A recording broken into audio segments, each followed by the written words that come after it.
narram o começo de todo o universo. E ali, Drew Johnson, ele vai dizer que essa é a história universal. Bartolomeu e Gorin vão dizer que esse é o estabelecimento do reino de Deus. É um rei colocando, firmando, estabelecendo o seu reino, o ambiente no qual ele exerceria ali também o domínio. Gênesis, capítulo 1, não quer provar a existência de Deus. A Bíblia não quer provar a existência de Deus. A Bíblia pressupõe a existência de Deus. Ela tem a existência de Deus como certa. Ela não quer trazer uma prova de que Deus existe, ela quer sim provar que o Deus libertador e criador, o Deus libertador do povo, ele é o criador de todas as coisas e soberano sobre todas as coisas. A Bíblia ela sempre pressupôs a existência de Deus. E para quem foi escrita? Essa é uma pergunta muito importante que nós devemos fazer ao escrito, porque a partir do momento que nós entendemos para quem foi escrito primeiramente, obviamente que o texto é escrito para nós, que Deus o preservou para que se achegasse a nós hoje, mas lá, quem foram os primeiros destinatários deste escrito? E por que é importante que nós saibamos isso? Porque a partir desse entendimento nós saberemos a mensagem, entenderemos a mensagem que havia sido passada e também o objetivo pelo qual a narrativa foi escrita. Para quem foi escrito? Para os hebreus, um povo que estava caminhando no deserto rumo à terra prometida, aquele que viria a ser o povo de Israel. Então lembremos-nos, um povo que era escravo no Egito durante 400 anos, clama a Deus, Deus inclina os seus ouvidos, escuta, desce para socorrer e libertar este povo. Então há o ato da libertação, este povo é liberto da escravidão do Egito por meio de Moisés, da liderança de Moisés, e eles caminham pelo deserto rumo à terra de Canaã, a terra a qual Deus prometera lá atrás ao pai da fé, Abraão. Então eles estão caminhando. Então este escrito, ele emana neste momento onde o povo ele está ali no deserto, caminhando. Saíram do Egito e estão caminhando rumo à terra que seria deles. Então, de estrangeiros, eles passam por uma transição, agora indo em direção à terra que eles poderiam chamar deles. Então, a partir deste entendimento, qual a mensagem pode ser extraída deste escrito? O Deus que nos libertou, veja, eles conhecem o Deus libertador. Eles foram libertos pelo poder desse Deus libertador. Eles acabaram de ter essa experiência, na qual, por meio de muitos atos miraculosos, de uma ação tremenda de Deus, eles puderam escapar daquela tirania egípcia. Então eles sentiram, eles sabem que Deus é libertador. Isso é fato, porque eles passaram por isso. Eles sentiram, eles experienciaram esse ato. Então o escrito quer mostrar que este Deus que liberta, que tira cativos e os transporta para uma terra que seria deles, este Deus libertador, ele é o criador de todas as coisas. Ele é o Deus que formou todo o cosmos, toda a realidade cósmica na qual nós podemos enxergar e perceber a realidade. Então não há nada que esteja acima dele. Essa é uma das mensagens. E qual o objetivo então? A partir do momento que nós entendemos que estes foram os primeiros receptores dessa narrativa, Moisés, ou melhor, Deus, por meio de Moisés e deste escrito, está mostrando, há um padrão. Há um padrão. Há algo que é base para o entendimento de todas as coisas. Então nós temos lá. Então essa agora seria a narrativa norteadora deste povo. Este povo agora que será o povo que deverá representar a Deus. Deus, no Antigo Testamento, ele escolhe um povo para que seja o seu representante. Este povo agora então tem uma narrativa que será sua norteadora. Será a base pela qual ele responderá todas as questões pertinentes à existência dele. Esse é um dos grandes objetivos. As nações do Oriente Próximo, elas têm as suas narrativas, elas têm os seus contos, ela tem as suas formas de entender as realidades, de interpretar a existência delas. Essas nações têm. Agora Deus está dizendo, vocês se baseiam por essa narrativa. Então, pode passar, meu irmão. A partir do momento que eles entendem isso, eles devem não apenas ter o conhecimento de que essa é a narrativa deles, mas que eles, a partir deste momento, vivam a partir deste entendimento, a partir desta narrativa. Em contraponto a quê? Por que Deus dá uma narrativa a eles? Por que Deus apresenta o padrão de todas as coisas? Porque, como eu disse, as nações nas proximidades possuem as suas narrativas. Em especial, o Egito e Canaã. Por que o Egito e Canaã? Queridos, é uma aula aberta, tá bom? Então, a qualquer momento aí vocês podem levantar a mão, perguntar ou acrescentar, direcionar, tá? Só para deixar claro aí. E por que Egito e Canaã? O que vocês acham?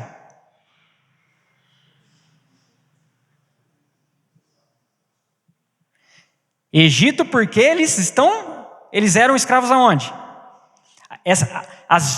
Quantas gerações ficaram ali no Egito? Foram 400 anos. Então, veja, eles estão saindo do Egito. Então, eles têm íntimo contato com toda a narrativa egípcia, com todos os costumes egípcios. Então, Deus está dizendo, não. O que norteia vocês é isso aqui, não é as concepções egípcias. E por que Canaã? Porque era a terra na qual eles estavam indo. A terra para que Deus havia preparado para eles. E eles também têm as suas narrativas. Eles também têm a forma de interpretar a existência. E Deus está dizendo, não é. Não é. E isso a gente vê lá em Levítico. Levítico 18:3, tem o texto aqui, que diz lá, e esse momento aqui de Levítico é após ali Moisés, ele está na verdade, é um momento onde ele está passando as leis ao povo. E por que passa essas leis? Por que elas são passadas? Pelo mesmo motivo. Porque eles têm um norte agora. Eles têm uma forma de interpretar e de olhar. Então Levítico 18:3 diz, não fareis segundo as obras da terra do Egito, em que habitastes, olha lá, porque eles estavam lá. Nem fareis segundo as obras da terra de Canaã, para a qual eu vos levo, nem andareis nos seus estatutos. Eles têm agora um padrão pelo qual eles se norteiam, um padrão pelo qual eles devem viver, porque existem narrativas ali. Mas Deus se mostra, o Deus libertador, o que fez com que eles experienciassem ali todo aquele ato maravilhoso, se apresenta também como o Criador de todas as coisas, é aquele que é a base, o fundamento, o alicerce pelo qual e para o qual toda a nossa existência ela é interpretada, percebida. Outra mensagem, então, ao Deus que é soberano. Por que ao Deus que é soberano? Porque na concepção dos egípcios e na concepção dos povos da terra de Canaã, você tem inúmeros deuses. Você tem uma variedade de deuses. Então essa narrativa ela está propondo o quê? Há um Deus, que é criador de todas as coisas, que é soberano. Isso é importante, é soberano. Nós que somos presbiterianos, muitas vezes as pessoas acham que a nossa doutrina basilar é a predestinação, mas não é. É a soberania de Deus. Deus é soberano sobre todas as coisas. Essa é uma mensagem importante que Gênesis capítulo 1 passa. Então ele exerce soberania, essa soberania diferentemente dos soberanos da época. Por quê? Pode dar mais um clique aí, meu irmão.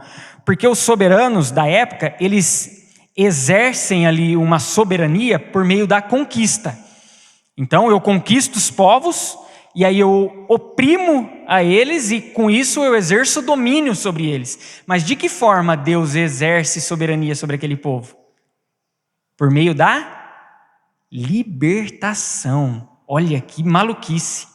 Que inversão, não é, queridos? Veja só, e isso a gente vê aonde? Como que a gente atesta isso aí? Êxodo 20, lá o prefácio das 10 palavras, dos 10 mandamentos, se você encontra em Deuteronômio capítulo 5 também. Eu sou o Senhor teu Deus, que te tirei da terra do Egito, da casa da servidão. Antes de Deus dar os 10 mandamentos, uma palavra de graça aqui. A graça suplanta. Sem graça não há observação da lei. Sem graça não há povo de Deus. E Ele é soberano porque Ele libertou, não porque Ele exerceu conquista. O relacionamento de Deus para com o ser humano na criação é completamente diferente da relação dos deuses pagãos com a criação deles, no entendimento deles. Que são deuses que criam os seres humanos para o seu, como se fossem brinquedos, para o seu bel prazer, para que pudesse haver barganhas.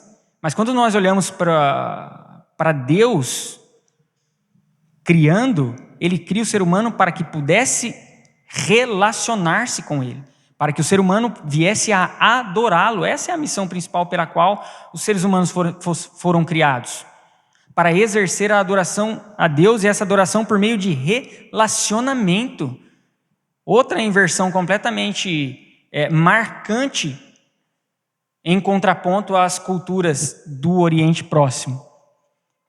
Então vamos lá. Então esse é uma breve contextualização. Vamos lá para o conteúdo de Gênesis capítulo 1 então. No princípio Deus criou os céus e a terra. E ali você tem o verbo barar, né, no hebraico, para criar. Quando é usado barar, ele só se refere, só quando Deus é o sujeito. Então sempre quando esse aspecto da criação ele é diferente. Deus ele é sujeito ativo dessa criação. Ele é aquele que faz a partir do nada as coisas todas existirem. E céus e terra.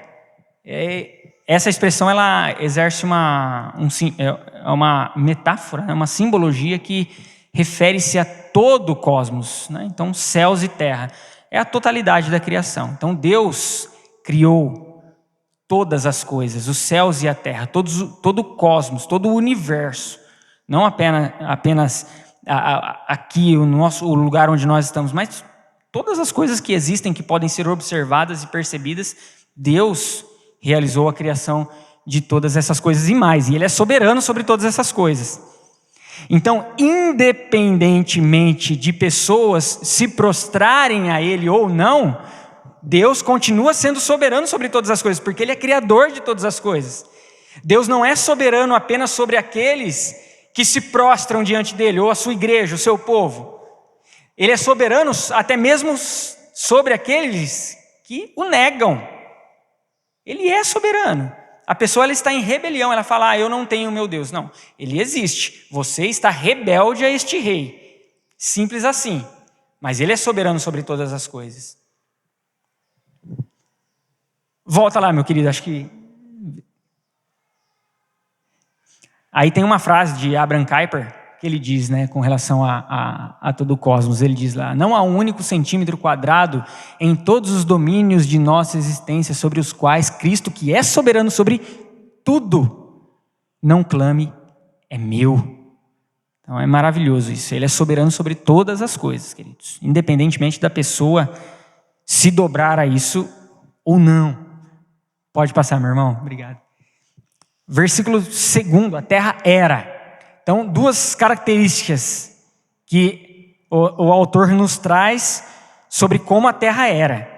Ela era sem forma e ela era vazia. E o que significa ser sem forma e vazia? Deixa eu só ficar atento. Até que horas que eu tenho, meu irmão?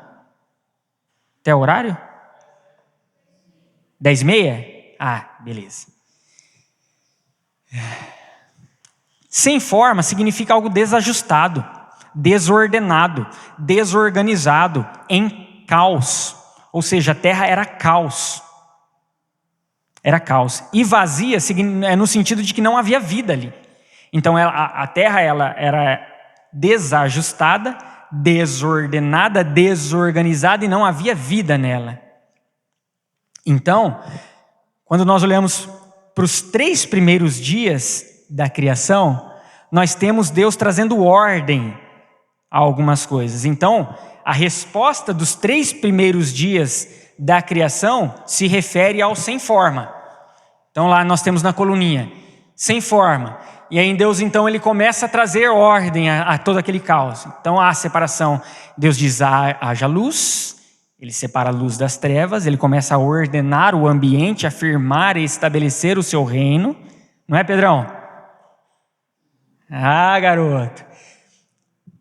Céus, o firmamento, águas começam a ser separadas.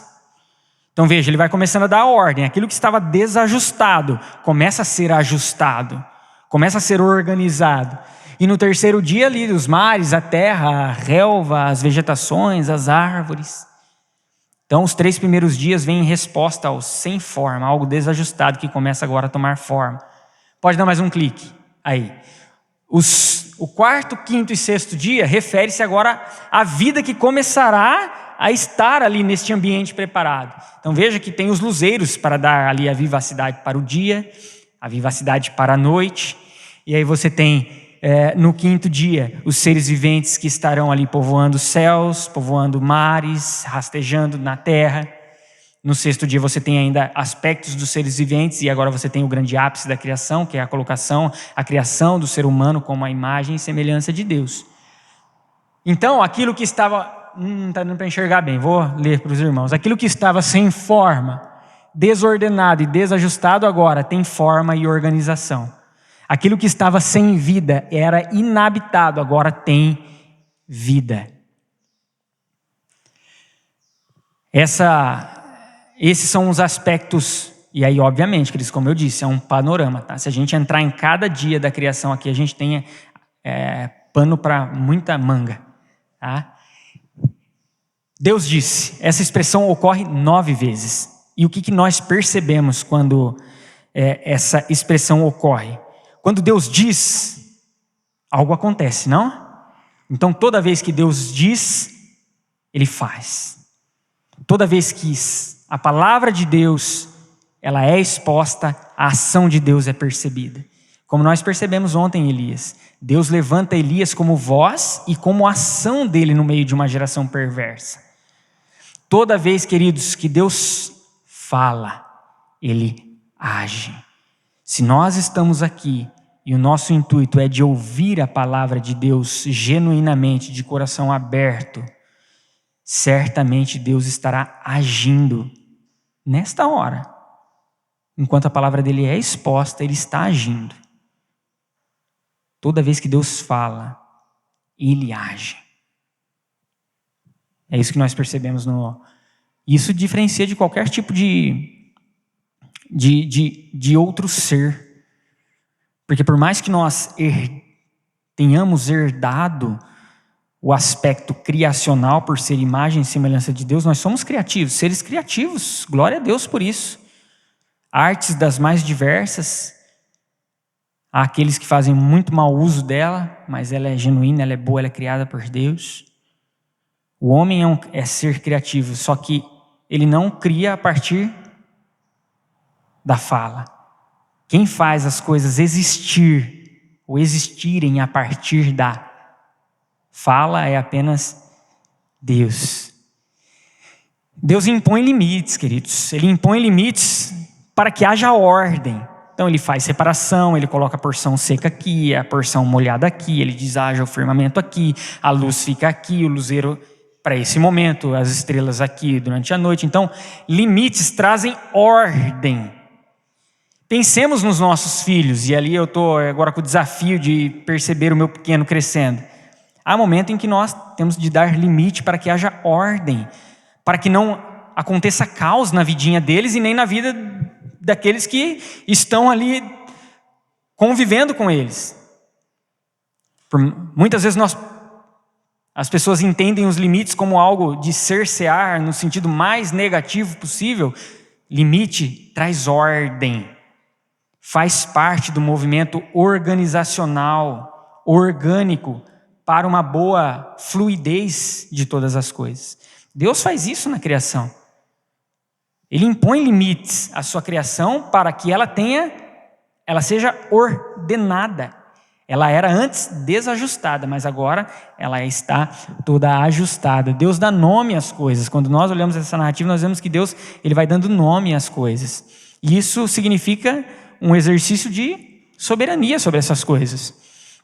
Por isso que quando Deus dá autonomia para o homem nomear os animais, significa que o homem exerce essa soberania, esse domínio acerca destes outros seres viventes. Você percebe isso, por exemplo, quando Daniel e seus amigos vão lá para o exílio da Babilônia, eles têm os nomes trocados.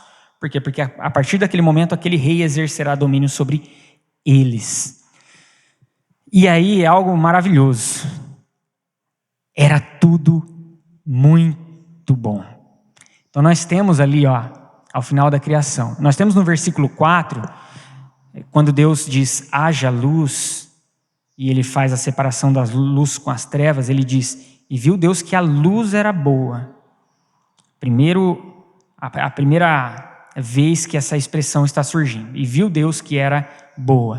E aí você tem 5 vezes depois, que vão somar-se a primeira 6 vezes.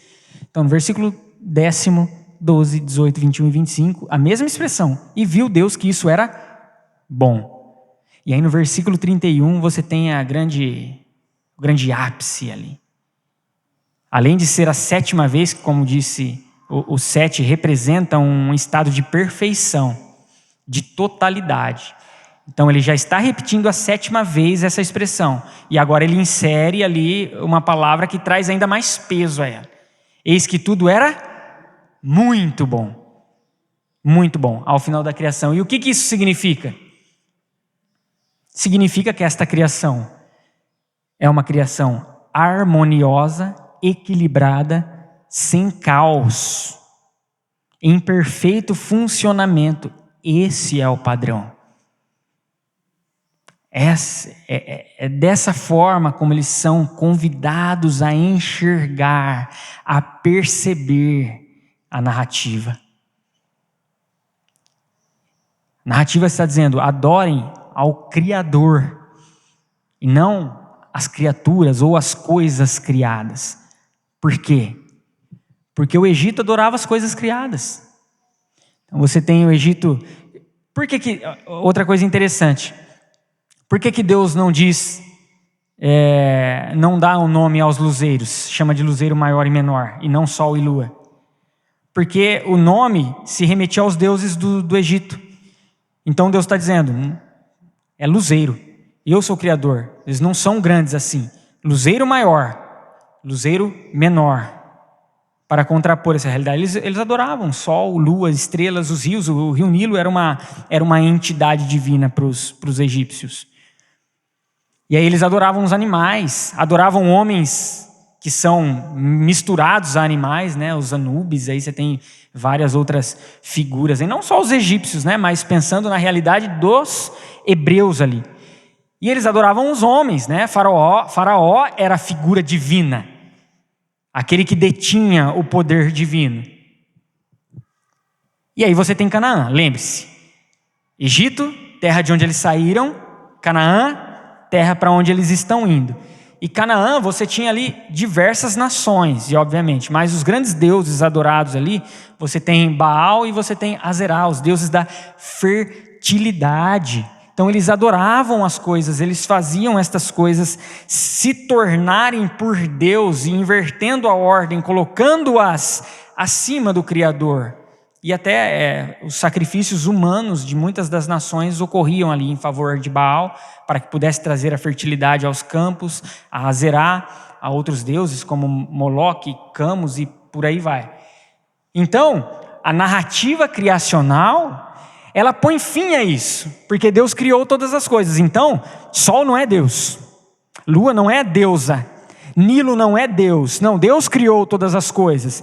Ele é Deus sobre todas as coisas. Não, eu não devo me achegar a Baal, a Azerá, para pedir fertilidade. Porque quando eu olho para as Escrituras e Deus ele faz a criação da relva, das árvores, ele diz, sede fecundos aos animais, já há um organismo que funciona por si só. A fertilidade está ali no ato criacional. Não há de se voltar a outras entidades para clamar por essas coisas.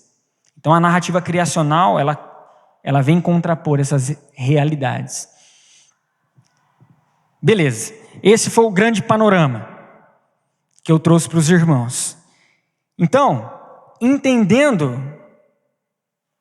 percebendo essas características, estes aspectos lá, para estes primeiros destinatários, entendendo a mensagem e o objetivo que foi passado a cada um deles, como que nós podemos agora entender e aplicar a criação a nós? O que há de importante para entendermos acerca da criação agora, neste momento, neste século, no ano de 2022, diante das nossas dificuldades, diante dos nossos anseios? Quais são as importâncias? Então nós temos lá, da mesma forma como essa narrativa ela serve de padrão para eles, essa narrativa serve de padrão para nós. Ela é o nosso padrão, ela é o padrão pelo qual nós interpretamos a nossa existência, queridos. Nós não precisamos buscar em outras narrativas respostas que as Escrituras nos trazem, que o aspecto criacional evoca, emana e infunde em cada um de nós. Então há esse padrão. E aí quando nós olhamos para essa criação, nós entendemos a importância da humanidade. A humanidade ela é constituída por homem e por mulher. E quais as implicações disso? Não há diferença, queridos, entre um e outro no que tange a importância e missão. Os dois foram criados e estão debaixo de uma mesma missão, a missão de adorar a Deus. Pergunta primeira do nosso catecismo. Quem consegue me ajudar aqui? Qual o fim principal do homem?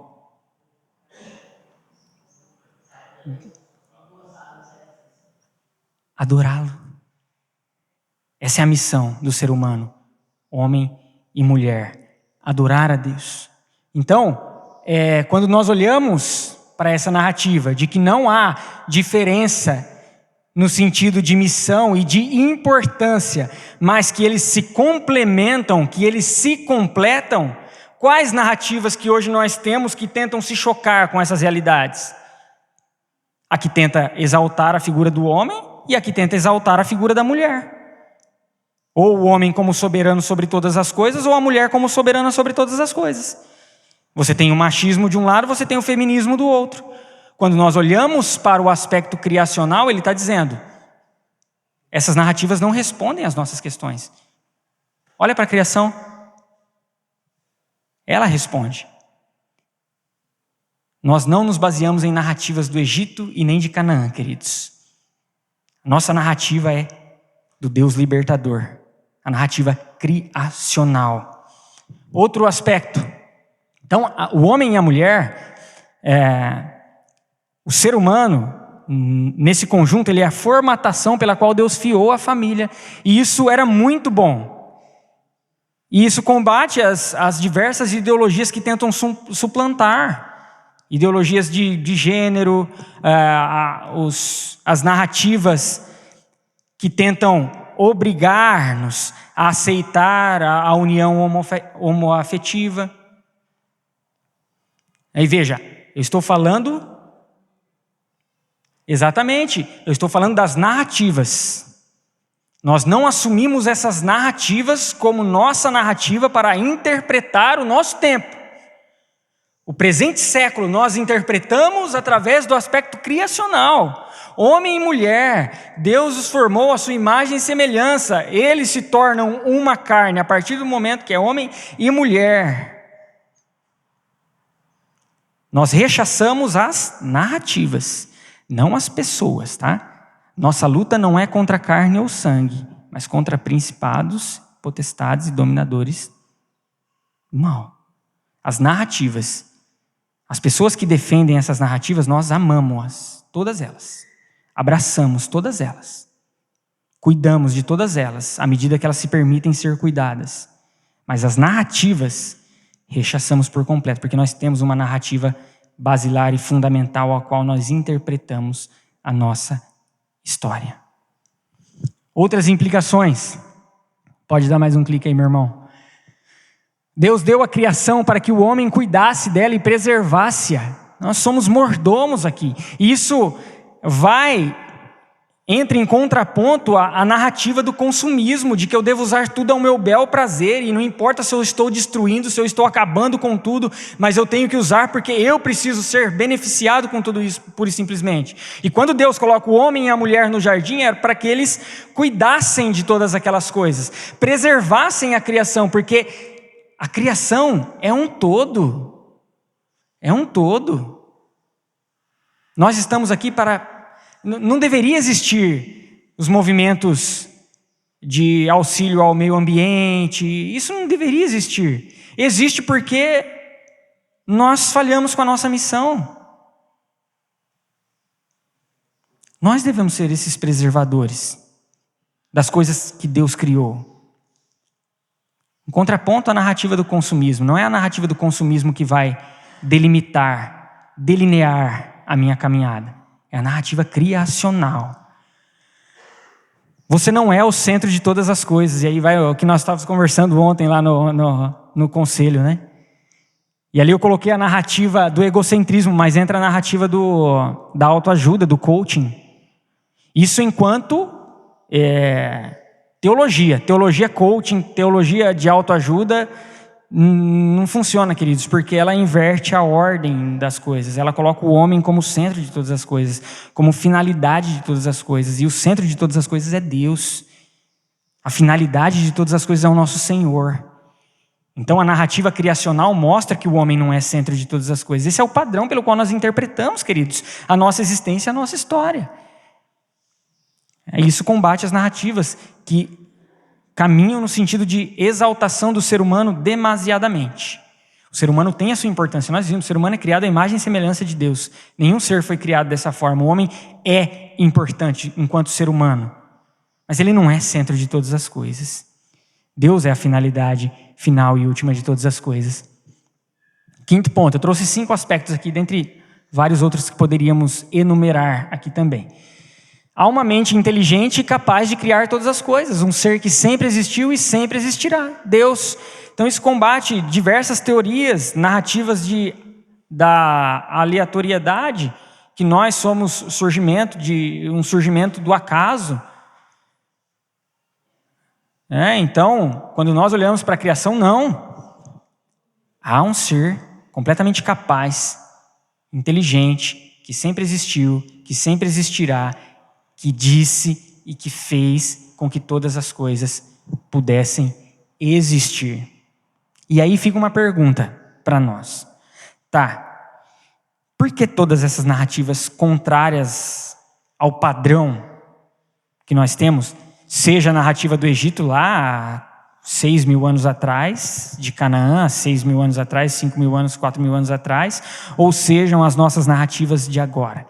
Por que existem essas narrativas, tantas narrativas contrárias ao padrão? Alguém chuta alguma coisa? Gênesis 3 tem a resposta, queridos. Gênesis 3 tem a resposta. Quando o homem se coloca como finalidade de todas as coisas. Quando o homem é centro de todas as coisas, só existe caos. Quando o homem se coloca como grande mente que vai fazer com que as coisas possam fluir e caminhar em perfeita paz e estados, nós temos Primeira Guerra Mundial, nós temos Segunda Guerra Mundial, nós temos quase a iminência de uma Terceira Guerra Mundial. Porque o homem se colocou como senhor da sua própria vida. E lá quando Deus cria, e Ele diz no final, tudo é muito bom, há equilíbrio. E aí você tem o detalhamento no capítulo 2 da criação do homem e da mulher, e aí no capítulo 3 você tem o homem almejando ser como Deus. O fruto é bonito, o texto diz, cresce os olhos, mas o que pegou foi aquilo que cresceu no coração. Se vocês comerem, serão como Deus, conhecedores do bem e do mal. Eu vou conhecer o bem e o mal. Eu vou ser como Deus. E aí o homem torna senhor de si mesmo. Ele negligencia o senhorio deste rei que criou todas as coisas, e ele se coloca como finalidade, ele se coloca como interpretação, ele se coloca como fonte da qual jorrará todo o entendimento para a continuidade do seu caminho. E ali, a partir de Gênesis 3 para frente, é Deus agindo para tentar trazer preservação e o homem se rebelando contra ele. Noé é o homem se rebelando e Deus trazendo redenção. Babel é o homem se rebelando e Deus trazendo redenção. O tempo todo os profetas vêm para tentar trazer a redenção de Deus enquanto o povo se rebela. De Gênesis 3 ao ápice em Cristo Jesus, é Deus se movimentando para preservar a humanidade. Quando Deus expulsa o homem do jardim, quem aqui acha que é castigo? É graça. Por quê? Porque no jardim o homem desfrutava de duas árvores: a do conhecimento do bem e do mal e a da vida. A vida fazia com que ele pudesse viver plenamente, perenemente, eternamente. Se o homem que havia se rebelado agora tem uma natureza corrompida, que é contrária aos valores deste rei, estivesse no jardim, ele estaria eternamente condenado, porque ele estaria desfrutando da árvore da vida, de natureza corrompida. Então, quando Deus expulsa o homem e a mulher do jardim, é graça. Vocês vão passar pela morte, mas haverá a possibilidade de vocês serem redimidos e restaurados.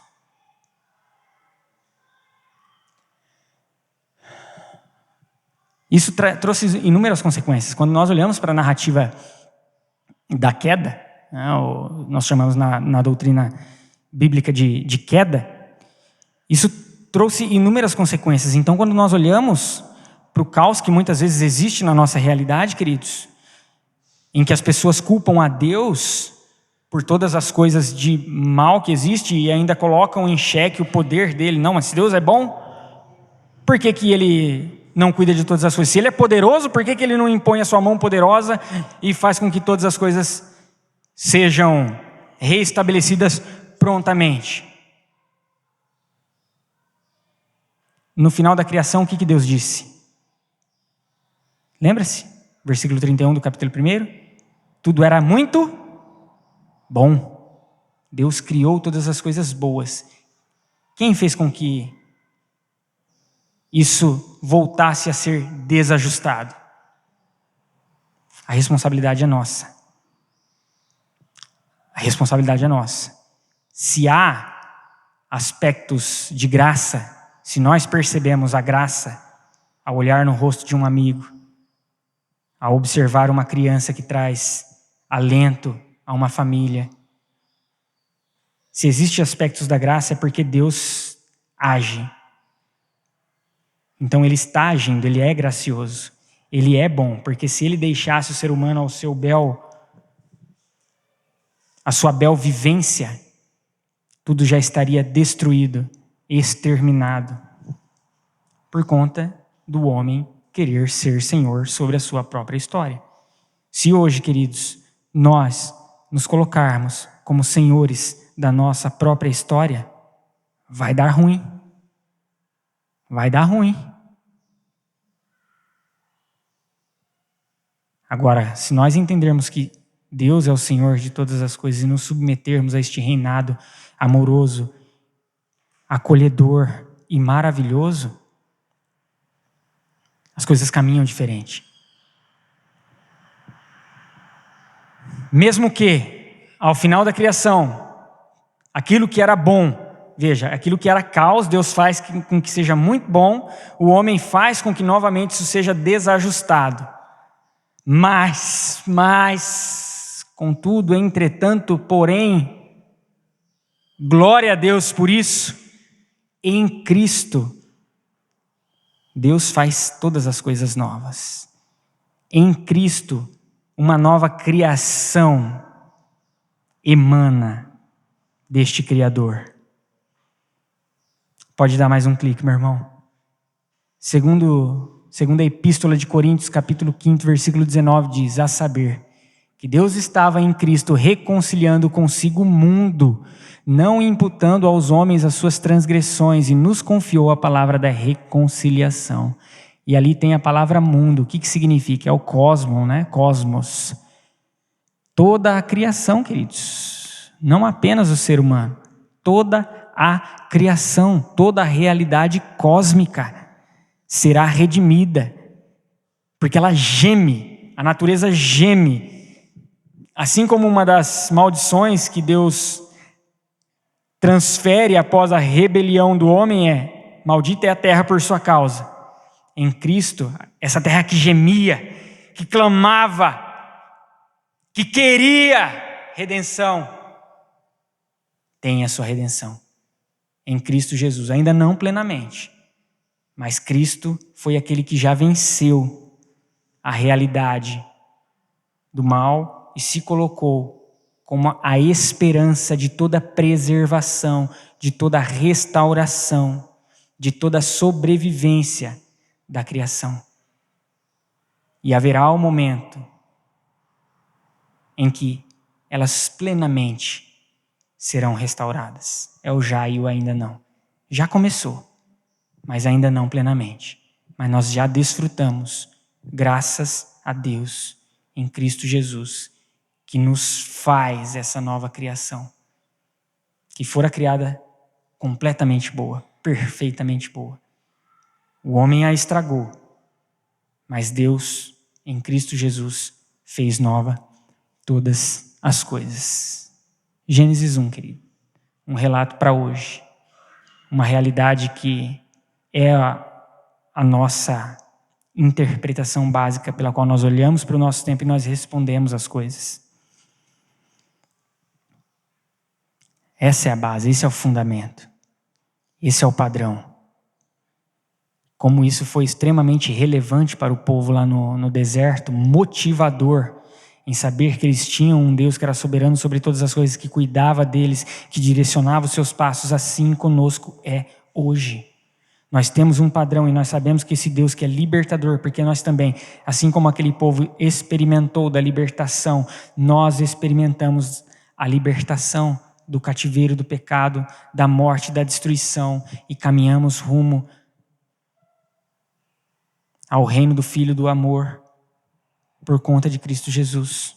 Aliás, nós já fomos transportados do reino das trevas para o reino do Filho do amor. E esse Deus, ele é cuidador, ele continua a cuidar de todas as coisas. Nós que insistimos em estragá-las, mas Deus continua preservando-as. Que nós possamos, através desse entendimento, queridos, viver essas realidades. Olhar para esse texto tão antigo e tão novo.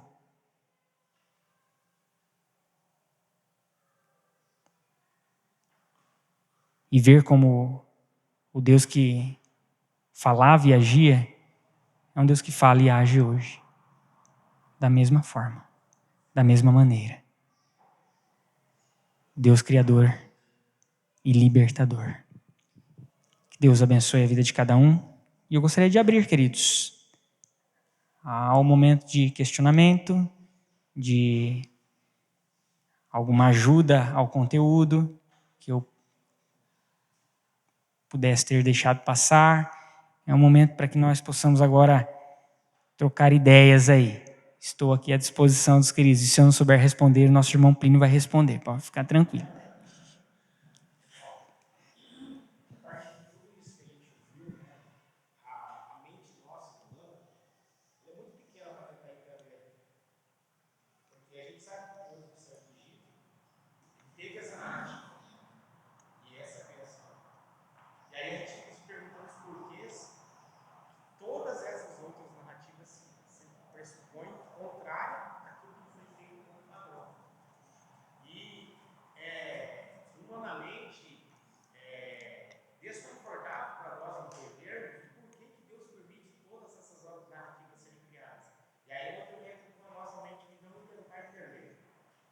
É verdade.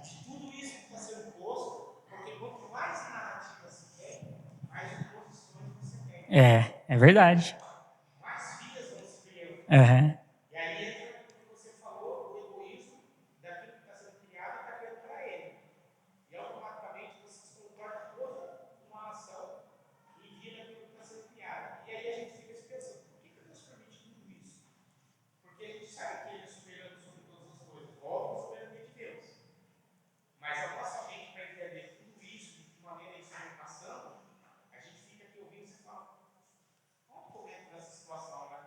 É uma colocação muito importante, meu irmão. Assim, quando nós olhamos para a humanidade lá na figura de Adão e Eva, eles tinham a liberdade de forma que nós não a temos hoje. Eles foram dotados de uma liberdade de forma a poder obedecer a Deus ou desobedecê-lo. E eles decidem desobedecer a Deus. A partir daquele momento, a nossa mente, o nosso coração, a nossa prática, ela é inclinada sempre para o precipício. O que não deixa a gente cair é a mão de Deus. No entanto, nós temos um aspecto de liberdade, não aquela liberdade de Deus chegar e dizer, eu quero Deus. O ser humano não tem essa liberdade, mas o ser humano tem a liberdade de escolher com quem ele vai casar, escolher que faculdade ele vai fazer, escolher quais caminhos ele tomará cotidianamente. E muitas vezes essas escolhas elas são maléficas e criam essas narrativas. Muitas vezes nós queremos defender ideologias acima de todas as coisas e aí nós caímos nessas narrativas, e por isso elas são criadas por essa liberdade do homem também. Não a mesma liberdade, não o livre-arbítrio, mas a livre agência. Nós somos seres que temos, e Deus nos dota dessa liberdade que está nele, embora ele é cuidador de todas as coisas, soberano sobre todas essas coisas, que nós chamamos de soberania permissiva. Então, ele permite que nós tomemos algumas decisões. E aquele que faz parte do povo dele, quando ele toma decisões erradas, isso servirá para o seu amadurecimento, o seu desenvolvimento, para que ele possa crescer e aprender com aquilo, para que ele possa se apegar mais a Deus. E aí quando você olha para pessoas que são completamente rebeldes a Deus e não têm esses princípios, elas vão tomar caminhos aí que criam todas essas realidades. Então assim, Deus ele é soberano, mas a responsabilidade de todo o caos que nós temos hoje é do ser humano. E Deus permite que isso aconteça. Não significa que ele está afastado de toda essa realidade. Porque ainda em meio a esse caos, em meio a essa perversidade, nós percebemos a graça de Deus. Se Deus tivesse tirado a mão dele, é o que eu disse, a gente estaria já no fundo do poço, sem chance de ser restaurados. Mas é de fato, a nossa mente, ela é o que Paulo diz, né? As coisas concernentes a Deus, elas são muito grandes. Nós nos aventuramos naquilo que ele revela e paramos por aqui, naquilo que ele revela. O que ele não revela, a gente deixa para perguntar para ele quando a gente estiver lá na eternidade.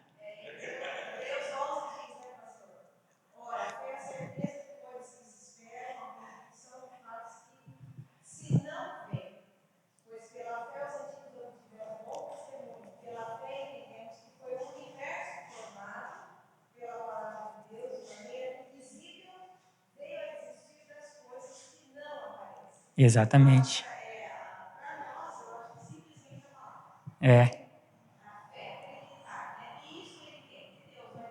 É um dom que vem dele, exatamente. Até a fé que é a matéria pela qual nós somos salvos, ela não provém de nós, né? Ela provém de Deus. Pode fazer, minha irmã.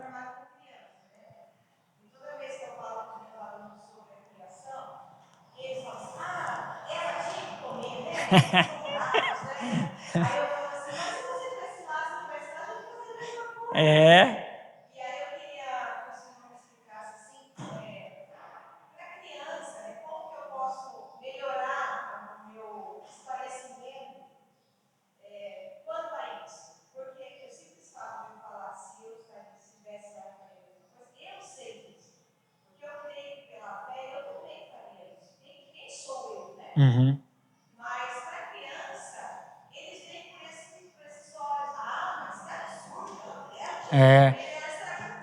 Tem um videozinho que girava aí pelo YouTube, que os papais e as mamães colocavam um chocolatinho na frente da criança. E eles saíam e diziam para a criança, ó, espera eu voltar, tá? E rapaz, e a criança... Nossa, algumas seguravam, né? Mas assim, olha, e muitas ali não aguentavam. Pode ser um tipo de ilustração que pode ajudá-las. Né? Você não precisa falar nada, você fala, ó... Tem aqui um chocolatinho aqui, ó, mas ó, eu vou sair, só come a hora que eu voltar. Aí se ela não comeu, aí a gente... Mas se ela comer, você fala, ó, tá vendo?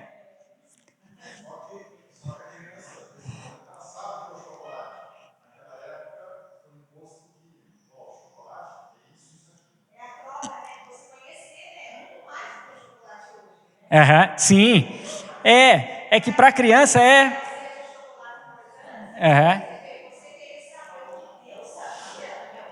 exatamente. É o coraçãozinho, né? É o coração. Antes, é o que eu falo, antes dos olhos crescerem para a beleza do fruto, o coração já havia se dobrado ao anseio de ser como Deus era, conhecedor de todas as coisas. E não foi muito bom conhecer o mal, não, né, gente? Né? Mas é um desafio, viu, meu irmão? É um desafio. Assim, não apenas a narrativa da criação, mas para a criança, mas está no caminho, é isso mesmo, assim.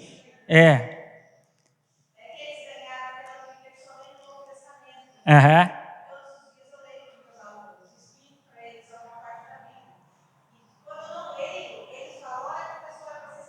Olha só, oh, que bênção, hein? Graças a Deus.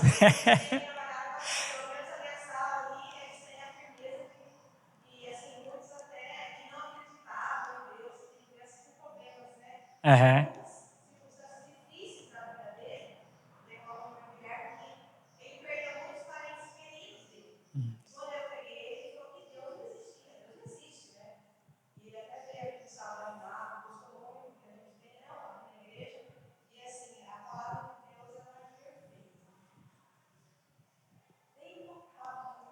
Exatamente, porque quando Deus fala, Ele age.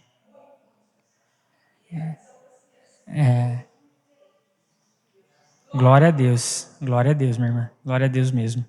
Deus abençoe. Mais alguma coisa, queridos? Tudo certo, nada resolvido? Graças a Deus. Graças a Deus já está resolvido por causa de Cristo. Nós aguardamos o momento de nos juntarmos a Ele corporeamente, né? Glória a Deus. Queridos, se não há mais nada então para abordarmos, convido o nosso irmão Plínio que vem à frente para que faça aí porventura avisos que possa ter e faça a oração para encerrarmos este momento. E mais uma vez, queridos, obrigado pela oportunidade, viu? Pela paciência de vocês, pelo carinho de vocês. E nossa família sai daqui com o coração exultante, tá bom? Por tê-los conhecido e ter comungado com cada um de vocês.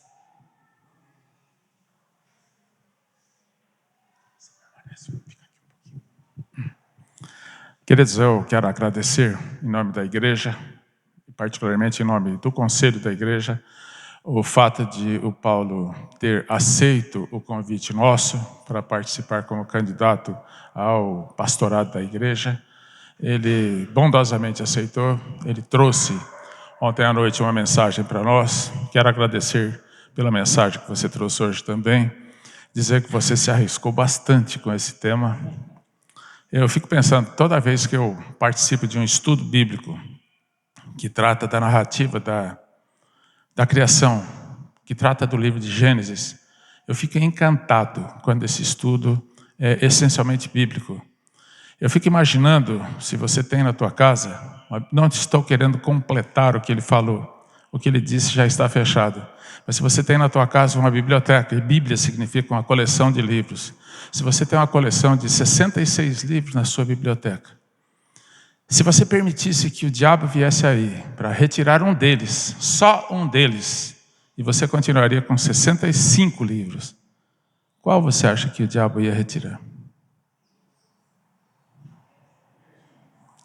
Qual seria fundamental para entender os outros 65 que permanecem? Se Deus dissesse para o diabo, não, retire só um capítulo de todos esses 66 livros, qual você acha que Deus ia tirar? Exatamente esse. Primeiro capítulo do livro de Gênesis. Sem a narrativa da criação, a Bíblia perde totalmente o seu sentido. As ideologias todas que graçam hoje, graçam no sentido de 2 S's e não C cedilha, pelo mundo, tentam destruir exatamente esse assunto que é a narrativa da criação. Pode ver.